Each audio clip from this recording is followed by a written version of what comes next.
अस्सलाम वालेकुम dear students, कैसे हैं आप सब? My name is Anam Rabbani and I am your teacher of social studies for grade 5। बच्चों, हम पढ़ रहे थे चैप्टर नंबर 2 वर्ल्ड क्लाइमेट। हमने चैप्टर पढ़ा, we did the questions and answers and today we are gonna do the work page. तो चलिए शुरू करते हैं। तो वर्क पेज पर हमारे पास पहला पार्ट है, part A, that is Study the table on page 9 and answer these questions. अब आपके पेज 9 पे जो टेबल बना हुआ है आपने उसको सामने रखना है और साथ हमने ये क्वेश्चंस सॉल्व करने हैं। The place with the highest annual rainfall. अब अगर आप उस टेबल में देखो तो highest annual rainfall कहाँ पे है? It is in Murray. Then part 2, the place with lowest annual rainfall. So, according to that table, it is Nok Kundi. Then, the place with the lowest average winter temperature, यानी कि lowest average winter temperature कहाँ पे होता है? बहुत ज़्यादा ठंड, according to that table, कहाँ पे पड़ती है? That is in Quetta. And point 4, the place with the highest average summer temperature, यानी कि शदीद गर्मी किस जगह पड़ती है? According to that table, उस टेबल में जो cities given है उनमें से किस सिटी में सबसे ज्यादा गर्मी पड़ती है? तो दैट इज जैकबाबाद। पॉइंट 5 है, compare the climates of Murree and Quetta, how are they alike and how do they differ.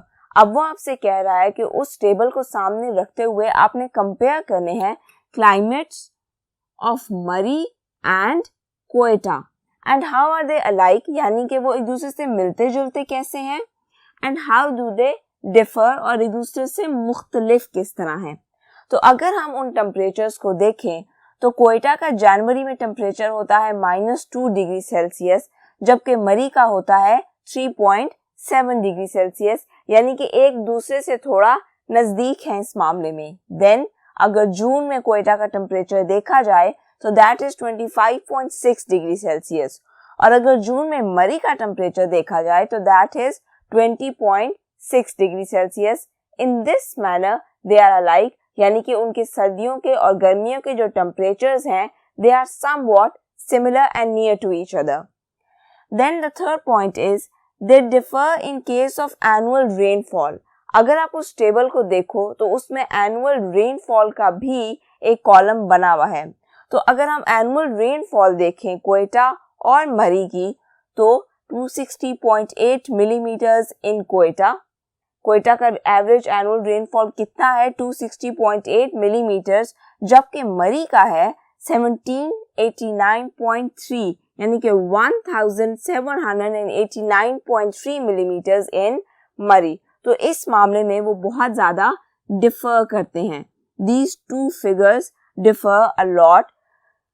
गर्मियों और सर्दियों के टेम्परेचर्स अगर देखा जाए मरी और क्वेटा के तो they are alike in this manner, लेकिन अगर एवरेज रेनफॉल का केस लिया जाए तो in this manner they differ a lot.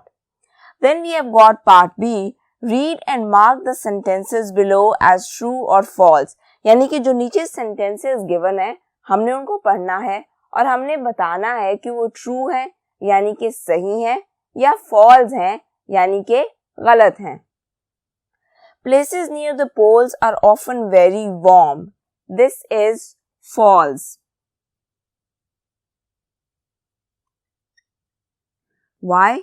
क्योंकि हमने पढ़ा था कि पोल्स यानी कि नॉर्थ एंड साउथ पोल्स, इनके करीब जो जगह होती हैं वो नॉर्मली बहुत कोल्ड होती हैं, ठंडी होती हैं। वार्म होती हैं वो जगह जो इक्वेटर के करीब होती हैं। इक्वेटर मैंने आपको बताया an imaginary line passing through the middle of the earth. तो जो ममालिक इक्वेटर के करीब होते हैं वहां पे टेम्परेचर नॉर्मली वार्म रहता है, लेकिन जो ममालिक पोल्स के करीब हैं वहां पे टेम्परेचर नॉर्मली कोल्ड रहता है। People living in cold climates build houses with sloping roofs. This is true. ऐसा क्यों है कि ठंडे इलाके में रहने वाले लोगों की जो घरों की छतें होती हैं दे आर स्लोपिंग। ऐसा इसलिए है ताकि जब बर्फबारी हो तो बर्फ छत पर सिर्फ खड़ी ना रहे बल्कि वो उस स्लोप के थ्रू नीचे गिर जाए, क्योंकि फिर जब वो मेल्ट होगी तो वो पानी छत पे ही खड़ा रहेगा जो कि छत को नुकसान पहुंचाएगा। तो इसलिए वो इलाके जहाँ पे बर्फबारी होती है वहाँ पे घरों की छतें एक स्लोपिंग मैनर में बनाई जाती हैं ताकि जब भी बर्फबारी हो वो एक स्पेसिफिक टाइम के बाद छत से खुद ब खुद नीचे गिर जाए. Then Murray has a very dry climate with little rainfall. This is absolutely wrong and false. हमने थोड़ी देर पहले बात की कि मरी में कितनी ज़्यादा बारिश होती है और वहाँ पर ठंड भी कितनी ज़्यादा होती है. So this statement is false. हमारे पास statement number 4 है Climate affects how we live. This is very true. Climate actually इस चीज़ को affect करता है कि हम अपनी जिंदगियां किस तरह गुजारते हैं, हम क्या खाते हैं, हम क्या पहनते हैं, हम क्या ओढ़ते हैं और हम अपना लेयर टाइम कैसे गुजारते हैं. ये सारी चीज़ें अफेक्ट होती हैं इस बात से कि हम जहाँ पे रह रहे हैं वहाँ का क्लाइमेट कैसा है, वहाँ का मौसम कैसा है. So this is true.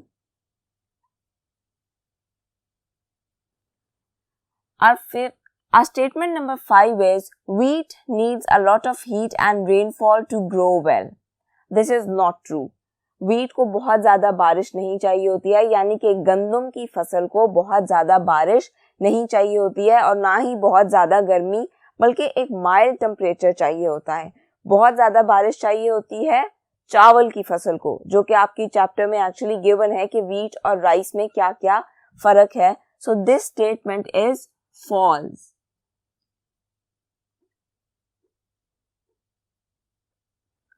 अब आ जाते हैं हम पार्ट नंबर डी पे, that are fill in the blanks.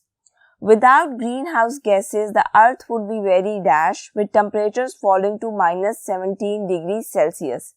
तो मैंने आपको बताया था कि ग्रीन हाउस गैसेस का एक राइट अमाउंट में हमारी अर्थ में होना ज़रूरी है.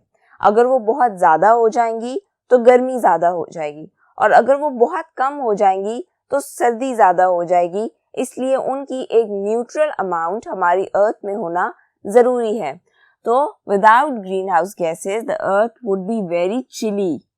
Chilli is the word used in your book. Chilly का मतलब होता है बहुत शदीद ठंड होना. The use of dash fuels increases the amount of greenhouse gases in the atmosphere. मैंने आपको बताया था कि अगर फॉसिल फ्यूल्स को बहुत ज़्यादा जलाया जाए, उनकी बहुत बर्निंग की जाए, तो उसकी वजह से जो धुआं निकलता है वो अमाउंट ऑफ कार्बन डाइऑक्साइड को हमारी आबो हवा में बढ़ा देता है. मतलब ग्रीन हाउस गैसेस को हमारे एटमॉस्फेयर में बढ़ा देता है. So the use of fossil fuels increases the amount of greenhouse gases in the atmosphere. Fill in the blank number 3 है plants and trees absorb dash. Plants and trees absorb a gas that is carbon dioxide, CO2. इसीलिए हम plants और trees को air purifier कहते हैं क्योंकि वो carbon dioxide को एब्जॉर्ब करते हैं और ऑक्सीजन देते हैं, जिसकी वजह से हमारा एनवायरनमेंट अच्छा रहता है. अगर ट्रीज और प्लांट्स को ज़्यादा काटा जाएगा तो इसका मतलब है कि हमारे एनवायरनमेंट में कार्बन डाइऑक्साइड की अमाउंट ज़्यादा हो जाएगी और ऑक्सीजन की अमाउंट कम हो जाएगी, जो कि तमाम लिविंग बीइंग्स के लिए बहुत ही ज़्यादा नुकसानदेह है. The main energy resource for producing electricity is water.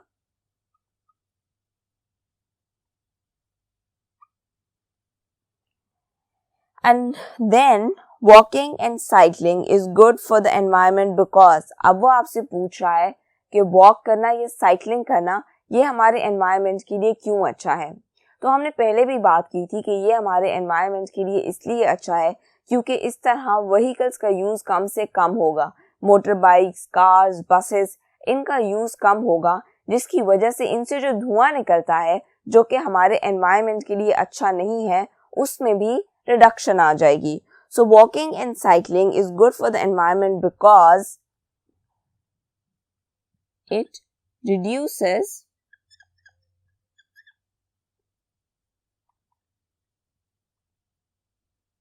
amount of gases in environment.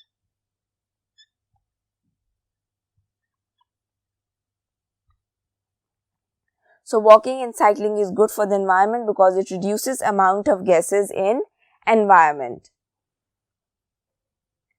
हमारे पास last fill in the blank है greenhouse gases trap dash in the environment. तो मैंने आपको बताया था कि ग्रीन हाउस गैसेस सनलाइट को अलाउ करती हैं कि वो हमारी ज़मीन में आएं, लेकिन अगर ग्रीन हाउस गैसेस की अमाउंट ज़्यादा हो जाती है तो उस वजह से हमारी अर्थ का टेम्परेचर भी बढ़ जाता है, क्योंकि ग्रीन हाउस गैसेस ट्रैप करती हैं हीट को।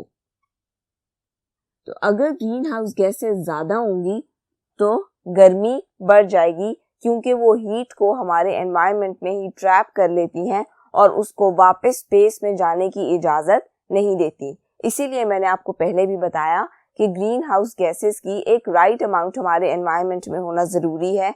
ना हमें ज़्यादा ग्रीन हाउस गैसेस चाहिए ना कम, बल्कि एक न्यूट्रल अमाउंट। तो बच्चों यहाँ पे हमारा वर्क पेज ख़त्म होता है और फाइनली हमारा चैप्टर भी। आपने सब कुछ बहुत अच्छे से सुनना है, रिवाइज करना है और नोट डाउन करना है। अपना और अपने घर वालों का बहुत सा ख्याल रखिएगा। अल्लाह हाफिज।